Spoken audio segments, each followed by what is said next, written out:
అఖిలాండ కోటి బ్రహ్మాండ నాయకుడు తిరుమల శ్రీవారి వార్షిక బ్రహ్మోత్సవాలకు అంతా సిద్ధమైంది. పెరటాసి మాసం దసరా సెలవులతో లక్షల సంఖ్యలో భక్తులు తిరుమలకు రానున్నారు. రోజుకో వాహనంపై ఊరేగే స్వామివారిని దర్శించుకుని పులకించనున్నారు. ఇక గరుడోత్సవం రోజున భారీగా వచ్చే భక్తుల కోసం ప్రత్యేక ఏర్పాట్లు చేస్తోంది టీటీడీ. మాడవీధుల్లో గ్యాలరీల ఏర్పాటు, ఎంట్రీ, ఎగ్జిట్ మార్గాలు సిద్ధం చేశారు.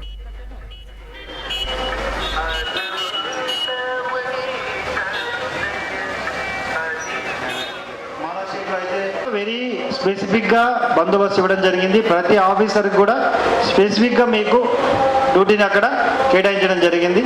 మీరు ఖచ్చితంగా డొమైన్ మీ ఏరియా అది మాత్రం ఎక్కడా కూడా మర్చిపోకూడదు. నెంబర్ 1. అండ్ సెకండ్ వన్ బ్రహ్మోత్సవాలకు కాబట్టి శ్రీవారి ఉత్సవాలను వైభవంగా నిర్వహించేందుకు టీటీడీ, పోలీస్ శాఖ సిబ్బంది సమన్వయంతో ప్రణాళికలు సిద్ధం చేసింది. సామాన్య భక్తులకు ప్రాధాన్యమిచ్చేలా వారు సులువుగా శ్రీవారి వాహన సేవల్లో పాల్గొనేలా ఏర్పాట్లు చేస్తున్నారు. గత బ్రహ్మోత్సవాల అనుభవాల నేపథ్యంలో పొరపాట్లకు తావు లేకుండా చర్యలు చేపడుతున్నట్లు టీటీడీ అధికారులు తెలిపారు.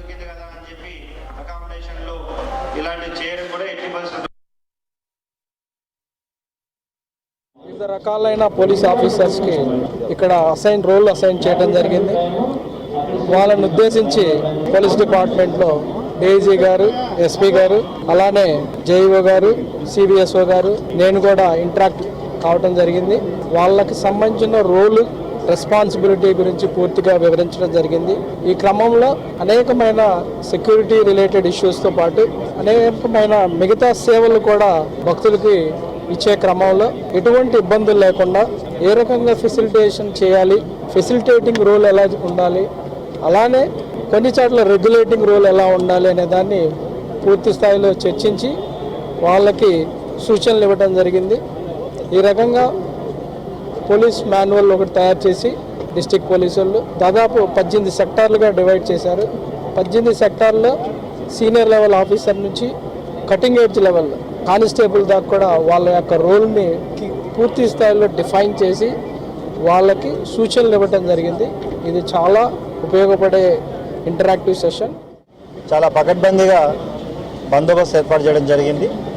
ముఖ్యంగా సెక్యూరిటీ కానీ లేదా ట్రాఫిక్ నియంత్రణ కానీ ఇవన్నింటినీ కూడా ప్రాపర్గా ప్లేస్ టు ప్లేస్ బందోబస్తు ప్లేస్ చేయడం జరిగింది. ప్రతి ఆఫీసర్ని కూడా దీనికి మా డిఐజీ గారు మేము అందరం కలిసి బ్రీఫ్ చేయడం జరిగింది.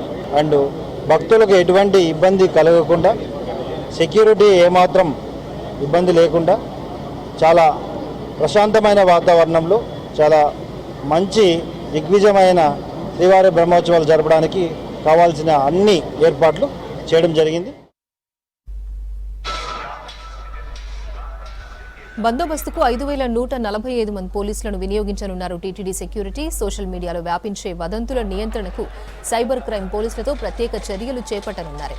గరుడ సేవ రోజు రద్దీ ఎక్కువైతే తిరుపతి నగర శివారులో 5 హోల్డింగ్ పాయింట్లు ఏర్పాటు చేయనున్నారు. అక్కడి నుంచి ఆర్టీసీ బస్సుల్లో తిరుమలకు భక్తుల రవాణా జరుగుతోంది. 2,700 అత్యాధునిక సీసీ కెమెరాలు, నిఘా నియంత్రణ కేంద్రాలతో నిరంతరం పర్యవేక్షించనున్నారు. ఈ ఏడాది కొత్తగా వీడియో అనలైజింగ్ టెక్నాలజీ సాఫ్ట్వేర్ అందుబాటులోకి తీసుకొస్తున్నారు.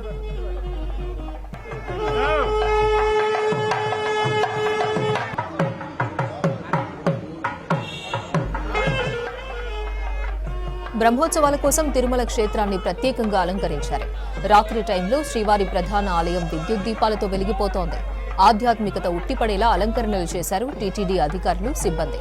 కళ్యాణ వేదికలో ఫల పుష్ప ప్రదర్శన ఏర్పాట్లు చేపట్టారు.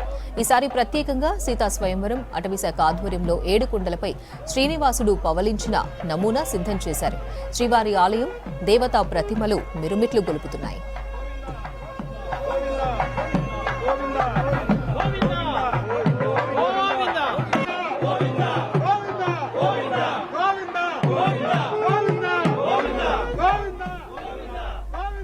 శ్రీవారి బ్రహ్మోత్సవాల సందర్భంగా గ్యాలరీల్లో 2 లక్షల మంది భక్తులు వాహన సేవలు వీక్షించనున్నారు. అదనంగా 4 మాడవీధుల్లోని మూలల వద్ద మరో 80,000 మందికి అవకాశం కల్పిస్తున్నారు. తిరుమలలో 24 పార్కింగ్ ప్రాంతాలు, తిరుపతిలో మరో 5 చోట్ల పార్కింగ్ సౌకర్యాలు కల్పిస్తున్నారు. తిరుమలకు 8,000 వాహనాల వరకు వెసులుబాటు కల్పిస్తున్నట్లు అధికారులు తెలిపారు. శ్రీవారి లోకి ప్రవేశించే భక్తులకు 4గింటిలోనూ ప్రవేశ నిష్క్రమణ మార్గాల్లో తొక్కిసలాటలు నివారించేందుకు టీటీడీ ఆధ్వర్యంలో కొత్తగా తరలింపు టీంలు ప్రత్యేకంగా ఈ సంవత్సరం నుంచి అందుబాటులోకి తేనున్నారు. గ్యాలరీల నుంచి బస్టాండ్ వరకు భక్తులను తరలించడం వీటి బాధ్యత. బందోబస్తుకు వచ్చిన పోలీసులు స్థానికుల దర్శన టికెట్లు పొందడం, బంధువులను గ్యాలరీలోకి అనుమతించడం చేస్తే కఠిన చర్యలు ఉంటాయి. వీవీఐపీలు, ప్రెస్ ఉద్యోగులకు పాస్లు సిద్ధం చేశారు. బ్రహ్మోత్సవాల సందర్భంగా రేపు శ్రీవారికి పట్టు వస్త్రాలు సమర్పించనున్నారు ఏపీ సీఎం చంద్రబాబు నాయుడు. శుక్రవారం సాయంత్రం ధ్వజారోహణ సందర్భంగా ఏపీ ప్రభుత్వం తరపున పట్టు వస్త్రాలు ఇవ్వనున్నారు బాబు దంపతులు.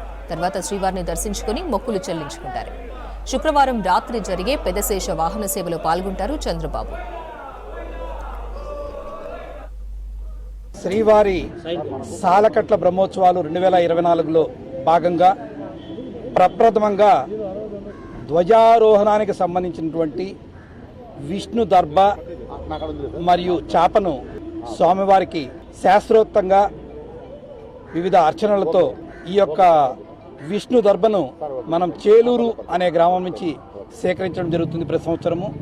అక్కడ మాత్రమే ఈ విష్ణు దర్భ దొరుకుతుంది. ఆ విష్ణు దర్భతోనే మనం ఈ యొక్క దర్భ చాప కానివ్వండి తాడును తయారు చేస్తాం. ఈ తాడు పొడవు 225 మీటర్లు. మళ్ళా తిరిగి వచ్చే సంవత్సరం ధ్వజారోహణం జరిగేంత వరకు కూడా ఈ తాడు ధ్వజస్తంభం పైన అలాగే ఉంటుంది. ధ్వజారోహణం అంటే మనం దేవతలను ఈ యొక్క బ్రహ్మోత్సవాలకు మనం ఆహ్వానానికి ఇది విష్ణు ఆలయం కాబట్టి విష్ణు దర్భతో చేస్తాము. అదేవిధంగా చాప కూడా ఇది 7.5 మీటర్ పొడవు 7 అడుగుల వెడల్పుతో ఉంటుంది. దీంతో మన యొక్క బ్రహ్మోత్సవాలు 2024 ప్రారంభమవుతున్నాయి.